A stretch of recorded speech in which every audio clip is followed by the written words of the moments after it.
Bismillahirrahmanirrahim. Assalamu alaikum. Welcome. Thank you for watching me. The Ministry of Labour today announced 689 job vacancy in various public sector units.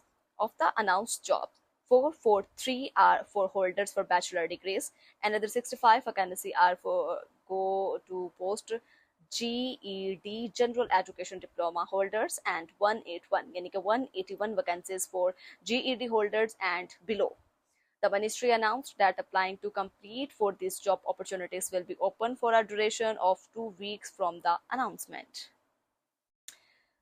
जनाब जो ministry of labour है उसने आज public sector की मुख्तलिफ इकाइयों में 689 नौकरियों का ऐलान किया है। ऐलान करता मुलाजमतों में से 443 बैचलर डिग्री के हामिलीन के लिए है। मजीद 65 असामियाँ जो हैं वो post GED general education diploma holders के लिए हैं और 181 असामियाँ GED होल्डर्स और